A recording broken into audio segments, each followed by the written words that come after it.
Ladies and gentlemen, please rise as we welcome the District of Columbia's Mayor, Muriel Bowser.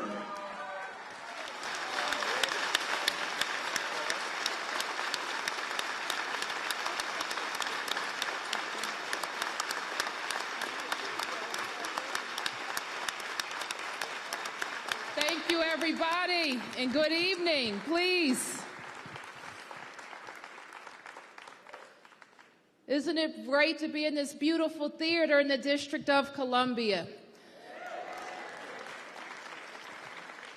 And good evening, my fellow Washingtonians. I'm here tonight, humbled and proud to be your mayor. It's an honor to have this opportunity to deliver the 2015 State of the District Address. Today, I'm pleased to report that the district is strong and growing stronger. We are one of the strongest economies in the country. We are the economic engine of this region, accounting for 1/4 of the job market, and in the last year, over 2/3 of the private sector job growth. Yes. We are, too, the #1 tech hotspot and among the top 10 cities for venture capital investment. Forbes magazine even says we're the coolest. Wall Street knows our city finances are strong, and this year increased our bond rating. That's a good news, too. We are a top U.S. city for construction, top 10 most walkable city in the U.S., #2 fittest city, but we'll catch you, Minneapolis, St. Paul. We're #1 in the U.S. for attracting entrepreneurial founders of companies, and the #2 best paying U.S. city for women. We are the home to the best new restaurant in America, and we are the top 5 best U.S. cities to come and vacation. So no wonder why we're one of the fastest growing cities in the country. Big cities like the District of Columbia have world-class schools and parks and libraries. They are home to vibrant cultural institutions that highlight the arts and entertainment. We are making strides in these areas too, but we all know that there's room to improve. We face in our city historic economic inequality with tragic rates of homelessness. Too many of our residents can't afford to continue to live in their own neighborhoods. Our schools are not yet good enough, and our transit system isn't reliable or safe enough. And as good as our finances are, we're heading into the next fiscal year, starting this October. We face a $200 million budget gap. We know that it's tougher and tougher for many people to start down and stay on the pathway to the middle class. When my parents bought a home, and they're here tonight, Joan and Joe Bowser, good to see you.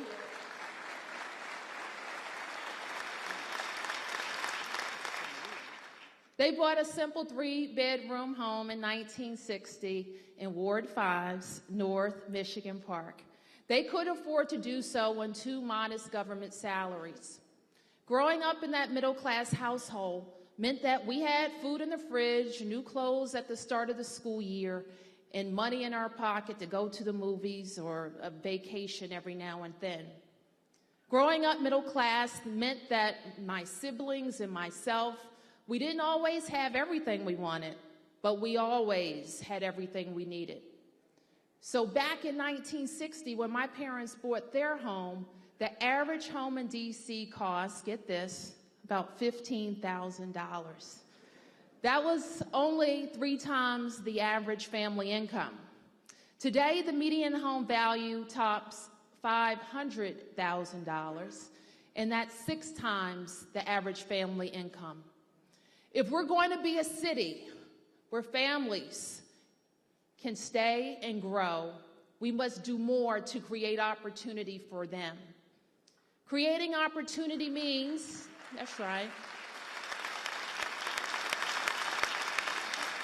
taking the steps every day to improve the quality of life for residents of the District of Columbia. Creating opportunity means economic development that makes life easier and more convenient while preserving the rich heritage that makes DC so unique. And it means promoting the arts and those cultural institutions that will continue to make it so. It means being able to take a walk or wait for a bus without concern for your safety.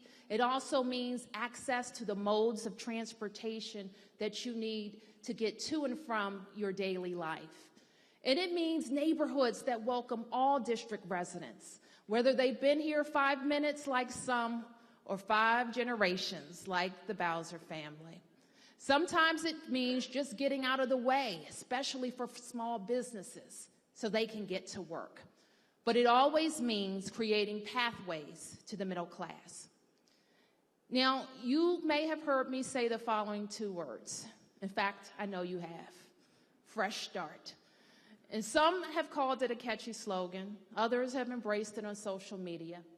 And no matter what you think of it, I can assure you it's a promise that I will fulfill. I believe, that's good.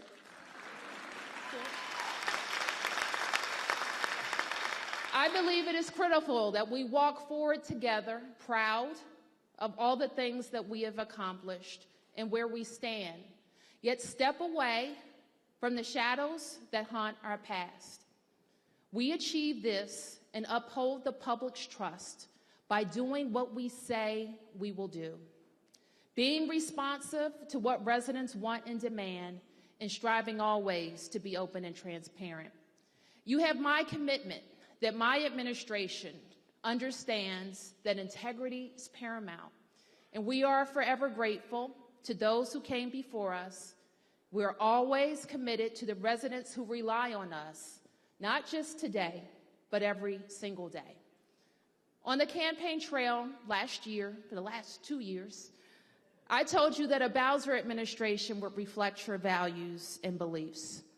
I told you that we, the 660,000 residents of the District of Columbia, believe in education reforms that guarantee every child a quality seat, no matter her zip code or her parents' tax graph. I believe, and I know you do, in housing that is safe, clean, and affordable. We believe in health care for all.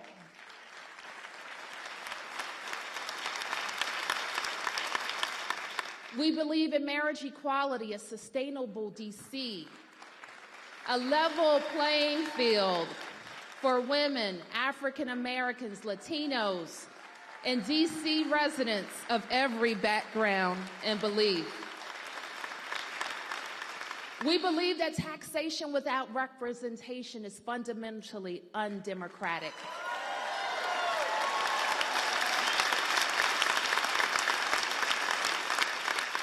And we know that corruption at any level is unacceptable in our city. And we believe that the government has a duty to ensure a fair and equal pathway to the middle class. Last year, I promised you that as mayor, I would wake up every day humbled, energized, and motivated to do the little things and the big things needed to pursue our shared beliefs and make the district the greatest city in the world. To put it another way, I promised you that ours would be a government that would create opportunity and do so decisively. And for the last 89 days, this government has been working doggedly to deliver on that promise.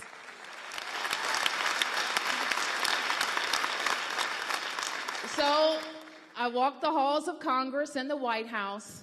I entered into an agreement with the Prince George's and Montgomery County executives to focus on regional housing affordability and an end to homelessness.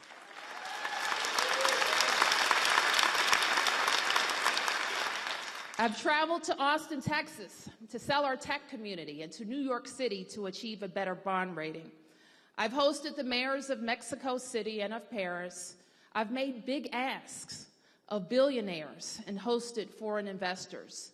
I met with big labor, big utilities, big business to make the pitch for DC jobs for DC residents. And as the sports capital, we will continue to meet with the biggest sports guys and gals, right, Jack? Absolutely. So that they know that DC is ready to host the 2018 MLB All-Star Game.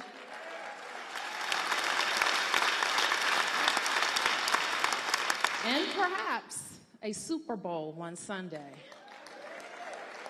We will do all of this while keeping in mind that this is your city and your government. We work for you. You do not just get a seat at the table in a Bowser administration. We know that you are the table. But I think John Dewey said it best. He said this. He said, the cobbler may know how to fix the shoes, but only the wearer knows where it pinches. So when it came to cobbling together my first budget, I wanted to hear from you on the front end. And that is why we've hosted hundreds of residents from all 8 wards in budget engagement forums. More than 2,300 of you, employees, residents, gave us fresh ideas about how to spend your tax dollars to create opportunity. The budget I will submit to my friends, our friends at the council, will reflect your input and priorities.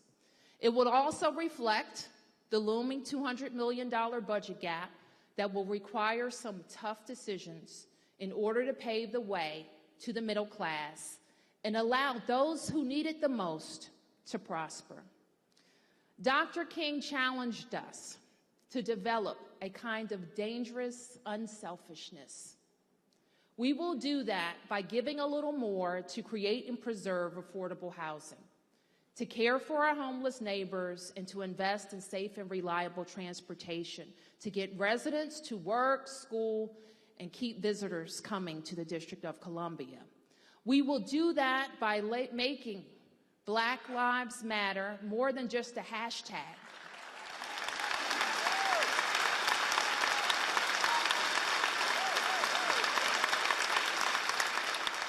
We will take concrete steps like investing in and creating opportunity for those students who are falling behind. Creating opportunity, in particular for our youngest residents, is a driving focus of our administration. That starts with our infants and toddlers, and that's why we launched the Early Childhood Learning Quality Improvement Network, to ensure that those who care for our babies meet national standards.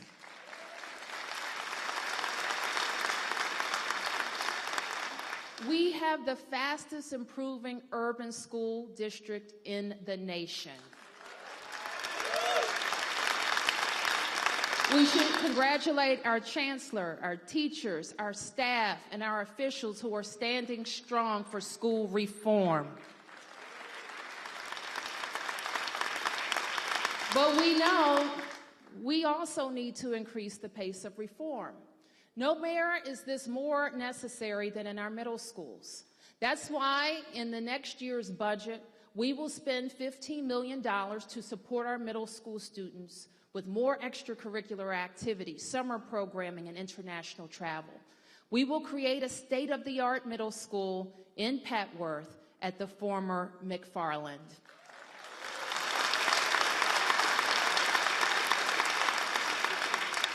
And next fall, the school building that I attended as a kindergartner will reopen in Ward 5 as the Brookland Middle School. And whether you go to McFarland or Murch or Maya Angelou, your child will ride free on the bus or rail because of our commitment to make it just a little easier on our families. And that's why beginning this school year, parents will have predictability and consistency and a clear path from pre-K to graduation, thanks to long overdue boundary realignments.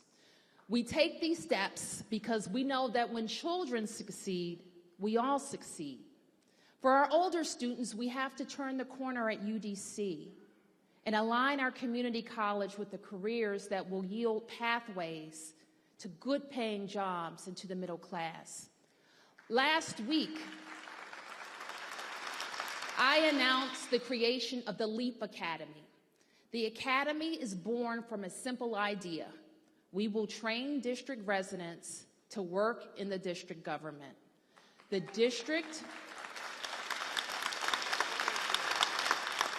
employs hundreds of workers to maintain our buildings and keep our fleet of vehicles road ready.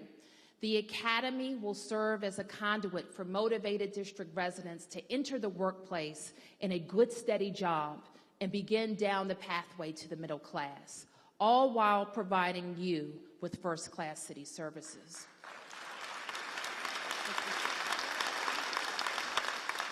Exposing youth to work prepares them for jobs as an adult. That's why I announced an additional $5 million in funding to expand the Marion S. Berry Summer Youth Employment Program.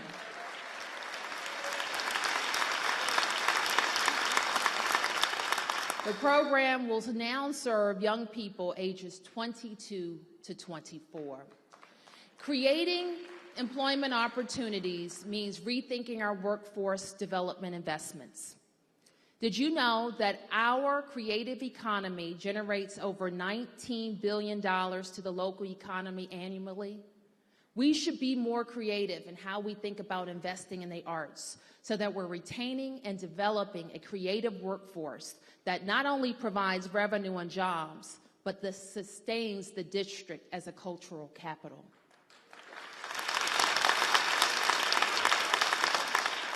We all know that the streetcar has been a long promise program.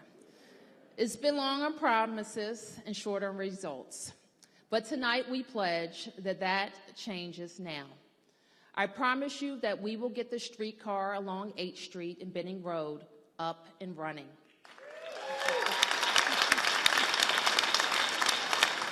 Then we will extend the line to downtown Ward 7 so that Councilmember Alexander's constituents can get from Benning Road to 8th Street to Union Station and eventually all the way to Georgetown.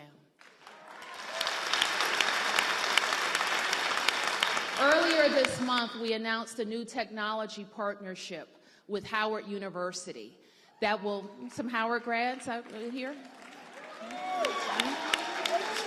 That will bolster our efforts to support our growing technology and innovation sectors by addressing the needs of startups and entrepreneurs in D.C. We've also brokered an agreement between labor and our soccer team so that Unite Here and DC United will come together to make sure that not only will we have a new soccer stadium with the support of our taxpayers, but we will also have good paying jobs. Because we know that when we stand with our brothers and sisters in labor so that they can succeed, then we all succeed. You saw my friend John Boardman in the video, and he may not know this, but he introduced me to a woman named Juanita King. And meeting Juanita King changed my life. I caught the bus with Juanita. I cleaned rooms with Juanita at the Marriott Marquis. And it cemented in me the notion that every economic development dollar this government spends must lead to good paying jobs.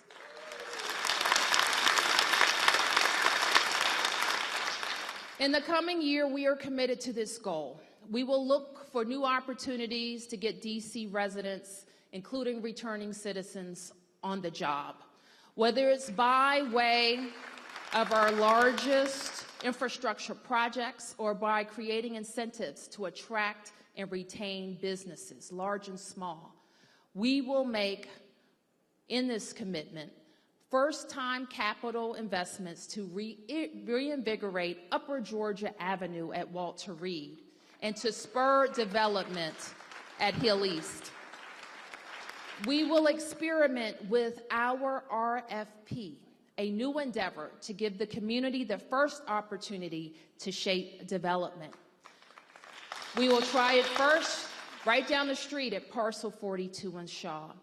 We will support vibrancy in historic Anacostia by reimagining and redeveloping the gateway at MLK and Good Hope Road.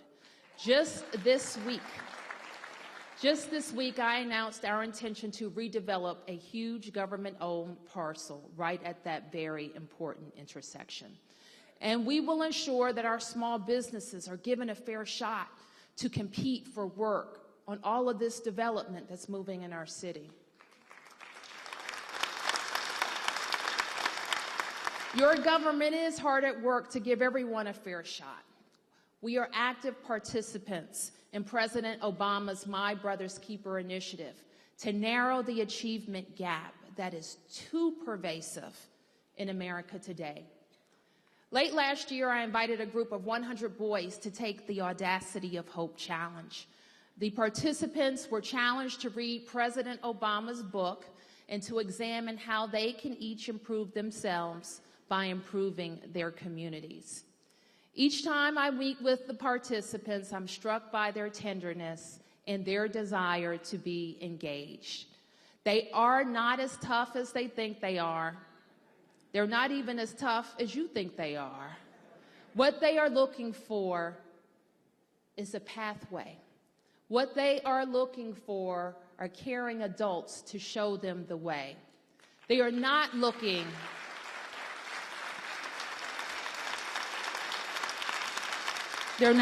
for a handout, but a hand up. And earlier today, I announced a partnership that will guarantee 100 students in the Audacity of Hope Challenge year-round internships in businesses throughout our city. Now that's a fresh start.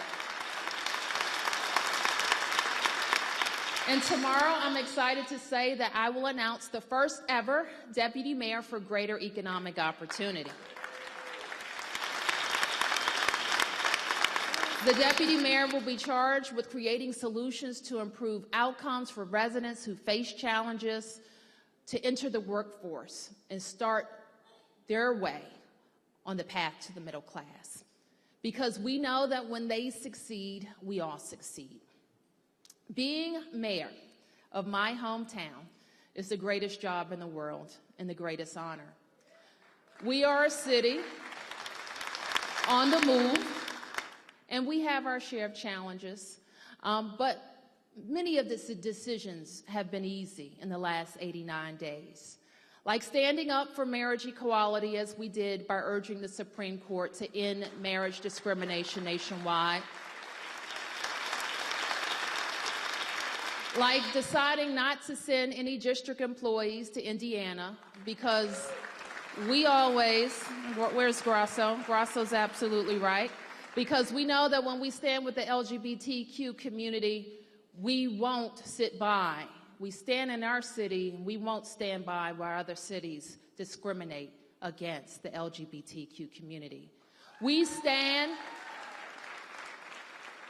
with dreamers who deserve a chance to succeed.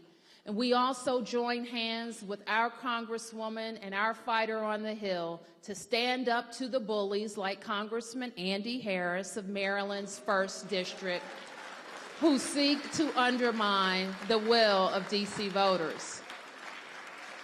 And I think I can say this for the Congresswoman, we won't stop until we achieve statehood. Thank you.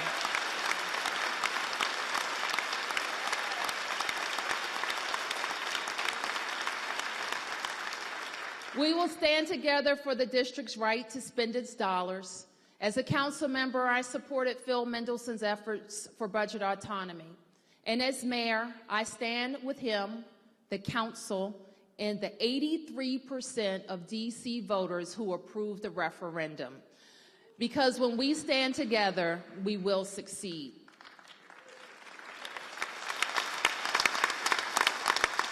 I'm proud of what we've been able to accomplish together, and I'm excited about what more we will do together to create opportunities for all 8 wards. In one way or another, much of what we will do will be linked to my first budget, which I will deliver to the council, balanced, this week. I've already mentioned the budget deficit that we're facing. And simply put, we came into the office with a budget deficit of about $250 million. That deficit means that we will have to make tough decisions about which programs to fund, which to cut, and whether to raise taxes. I challenge my budget team to look for savings, to trim only those programs that could withstand it, and I task them to do more with less. This is what we have in store. So this year, we're adding an additional $32 million for DCPS in our public charter schools to keep pace with growing demand.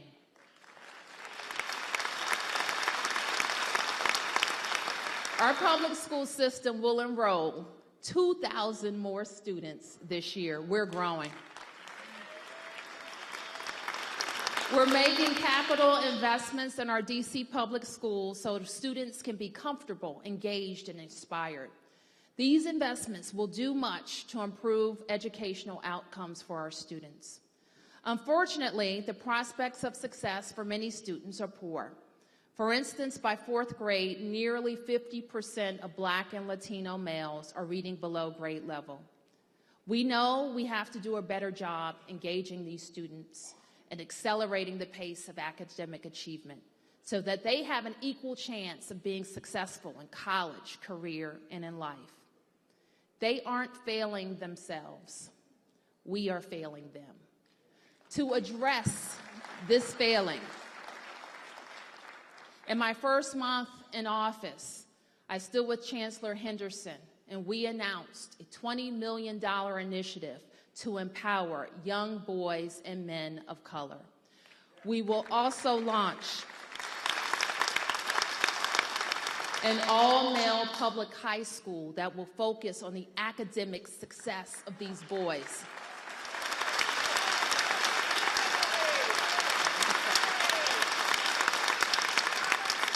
Council members David Grasso and Kenyon McDuffie were bold, courageous, and right to recognize that 8 years of education reform has moved our boys too slowly. And Attorney General Carvey Singh knows the importance of this effort and has those students' backs, just like we all do, regardless of whether the challenge comes from within or beyond, when we thank him. We need you involved as well.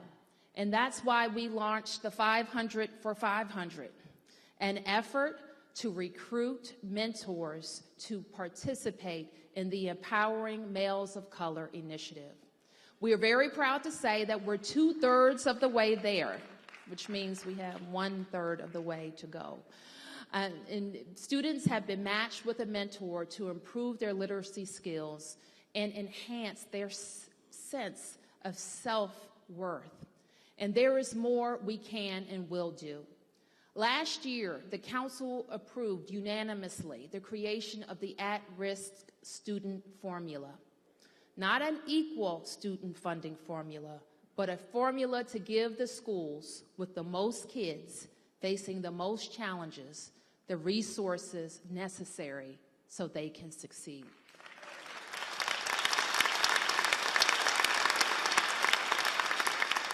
Now, this year, Chancellor Henderson fully implemented the council's plan, and the budgets reflect that. If we're going to move the needle, we cannot poke holes in this funding. Last year, I introduced legislation that allows students to ride free on Metro Bus, which saves families with 2 kids $720 a year. We know that those savings go a long way to help families make the rent, pay for field trips, or even buy a family computer. More families could benefit from Kids Ride Free if it were extended to Metro Rail. And we know that we should change that. Because when those families succeed, we all succeed. We know, too, that creating opportunities to attain pathways to the middle class means that we have to invest more in affordable housing. The Housing Production Trust Fund is the district's primary tool for creating and preserving affordable housing at a variety of income levels. I made a commitment last year that if elected mayor, the Housing Production Trust Fund would be budgeted at $100 million every single year.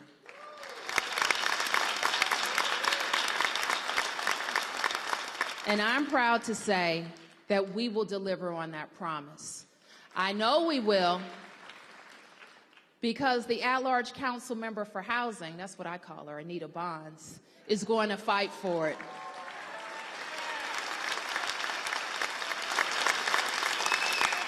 I know that NKOTB, you know what that means, the new kids on the block, that's what I call them. Alyssa Silverman and Brianne Nadeau and Charles Allen, they're going to stand up for that $100 million and fight for it.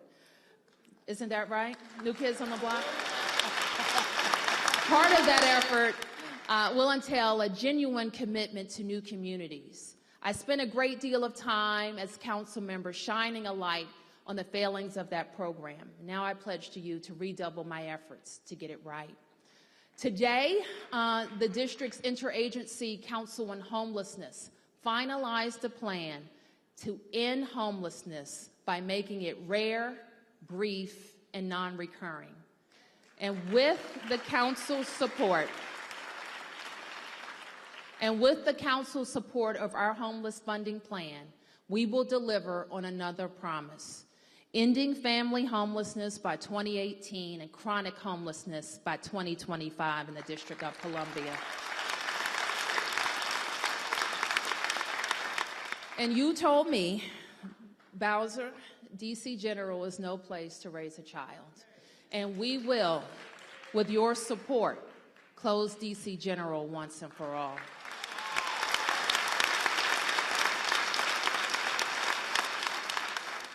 Now, I've tasked Brenda, Laura, and Christy with a hefty task. I have. But they can't do it alone. We can't do it alone. We need your help. Closing DC General means this: producing small, safe, attractive, transitional and emergency housing throughout the District of Columbia's all 8 wards. Longtime Boston Mayor Tom Menino, he used to say this: the true privilege of being mayor is that I have the opportunity to be everybody's neighbor. And tonight, I extend that privilege to each and every one of you. And I challenge you to be more inclusive of those who need a hand up in every neighborhood of our city.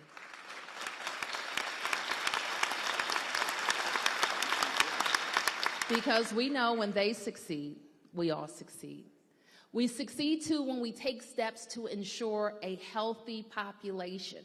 The way the district has embraced President Obama's health care law is a model for the nation. Today, more than 93% of district residents have insurance, thanks to the president. And despite the fact that almost everybody has insurance, we're not as healthy as we should be. We succumb to heart disease, cancer, diabetes at rates higher than the national average, and I know we can do better. Preventative health should be a focus too, so I'm dedicating funds for the Joyful Markets, a partnership with nonprofits and schools that distributes free vegetables at pop-up markets in schools at the end of the month. And when a resident needs a hospital, one should be close to their community. And that's why I'm committed to investing in the only east of the river hospital. Make sure we have a state-of-the-art new hospital east of the river. And that is what I'm looking forward to working with you to accomplish. We want residents to lead active lifestyles, and I'm committed to investing more in the Metropolitan Branch Trail, and I'm looking at Leif as I say this. We're looking to investing in recreational facilities and in open spaces so that DC residents of all ages have opportunities to pursue a healthy lifestyle in ways that are convenient. To create opportunity requires us to make our streets safer. The safety and well-being of DC residents is my top priority, And FEMS, our Fire and Emergency Medical Service, is at the top of my list. Our fire and emergency services can do better. We are undertaking a top-to-bottom review of FEMS, and we found more than we thought we'd find, quite frankly. We have many more calls coming in, too many going unanswered. More than half of our ambulances were out of service, and equipment was rolled out without much training for our first responders. With the right leadership, we will change all of that.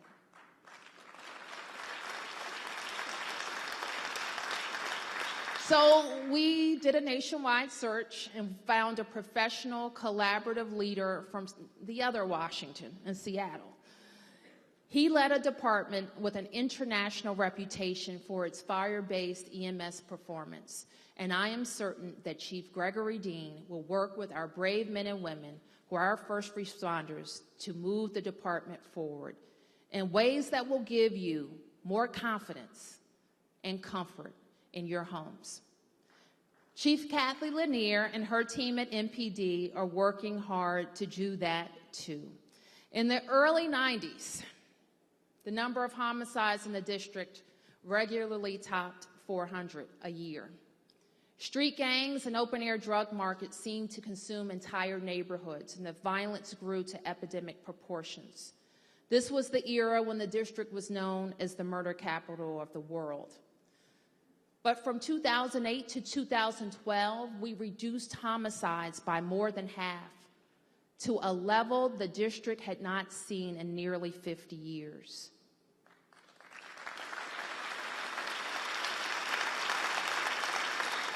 And for the past 2 years, the annual number has remained below 100, an almost unimaginable notion back in 1991. Since 2008, we have reduced overall violent crime, and that includes homicide, assault with dangerous weapons, sex assault, and robbery, by more than 18%. And when comparing the most recent 4 years to the first 4 years of the 90s, we have had 1,446 fewer homicides. Now, that's not just a number. That represents more than 1,400 lives saved and innumerable families and loved ones spared unnecessary tragedy and loss. But that's not enough. One homicide in this city is too many. This progress, however, did not occur overnight. It took many years and a concerted effort to implement an effective policing strategy for combating violent crime and rebuilding the relationship between the police and members of the community.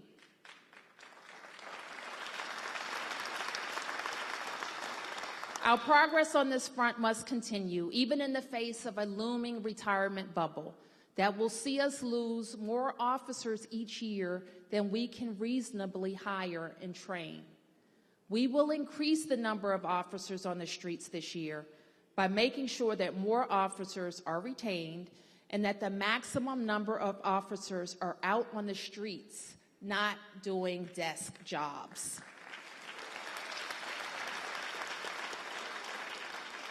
So last October, MPD launched a pilot program to test the use of body cameras. And today I'm here to say that the pilot is over and that we will expand the use of body cameras to all MPD patrol officers in the next 18 months. It's the right thing to do for our officers and our residents. Accountability is embedded and will be embedded in everything this administration does. Accountability is why we are relaunching CAPSTAT, a data-driven government efficiency and ultimately service delivery tool. It's a model that we once employed to great success, and it's time to get back to CAPSTATing, is what I like to say. We've already measured snow and trash removal efforts, and we know we need to make adjustments for next winter. That's true. Since becoming mayor, I still haven't found a way to make the snow not hit the ground. But after 24 deployments and 58,000 tons of salt spread all over the city, we have the frontline workers to thank for clearing the roads and hauling all of the waste in our alleys. And I want to thank our workers.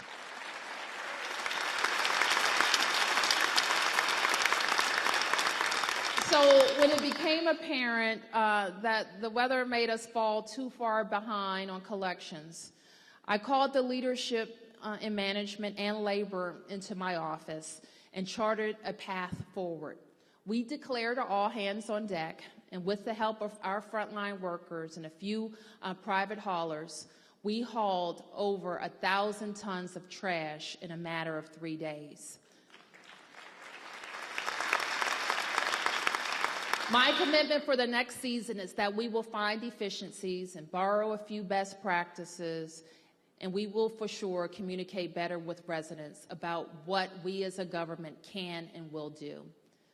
Our Office of the Chief Technology Officer will launch another new initiative, OpenDC, a web-based portal that will permit third-party developers access to government data. By doing so, we encourage not only transparency from our end, but also the development of innovative solutions to pressing district problems. So stay tuned for our first hackathon in May. We will celebrate innovation, not just the type that rewards you with love by swiping to the right or delivers a ride with a few taps. We will seek out innovation that makes life a little easier for a working mother trying to find social services or to use public transit. That's the same reason why we're building out an office dedicated to public and private partnerships that will lower the time and cost for procurements in the District of Columbia and give the district the expertise to work on complex projects so that public resources are used wisely. These programs represent a modern, results-oriented approach to good government. I'm convinced that by leveraging technology and business management strategies, we can improve service delivery and save money. We know that we can do more to advance positive outcomes to those that are economically disadvantaged, especially in our Eastern River communities. Because when all wards succeed, we succeed.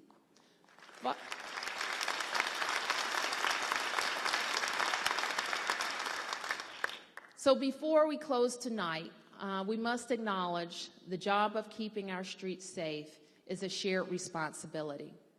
When it comes to snow response, we gather 20 agencies on a call at all hours of the night to devise our plan of attack, communicate how we will work together, and decide whether schools and government can operate.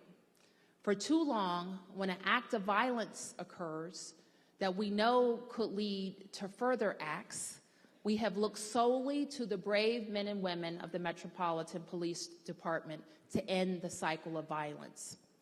In my administration, that approach will get a fresh start, and we call it the Community Stabilization Protocol. The protocol harnesses the energy and bandwidth of over a dozen agencies, from our MOKers. Do you know our MOKers? They're out in the communities every day. To the Department of Behavioral Health, to provide support to the families of victims and sometimes of suspects, to engage the community in finding a solution. In the hours after an incident, a multi-agency call is convened. Within 12 hours, a member of the Deputy City Administrator visits the family, and within 24 hours, a multi-agency team will visit the family and neighbors. And when necessary, a community meeting is held within 48 hours. This approach is too new to hold up as a success, but we are pleased with its progress thus far. Families of those affected by violence have been open to assistance. Communities have been engaged in the solution, and law enforcement has been able to interrupt the cycle of violence. I cannot stand before you tonight and claim to have all the answers to eradicate our toughest problems like senseless violence. But I can commit to you, as a government and as a city, we will experiment with new approaches to face them head on, and we will always seek solutions that engage and empower our residents.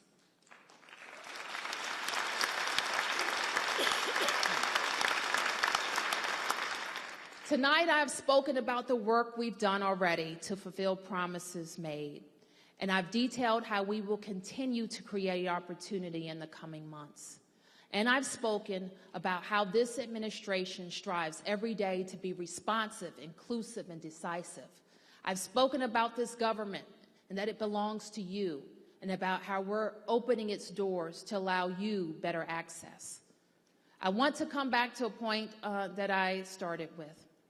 Given our presence here in the historic Lincoln Theater and on the 150th anniversary of his assassination, it struck me as appropriate to invite you to an event that we're all proud of and we should all support in celebrating Emancipation Day in the District of Columbia.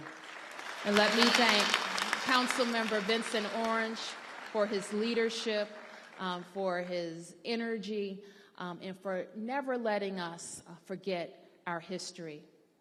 Let me also offer you some words from the nation's 16th president. Abraham Lincoln said, "The legitimate object of government is to do for a community of people whatever they need to have done, but cannot do it all or cannot do so well for themselves."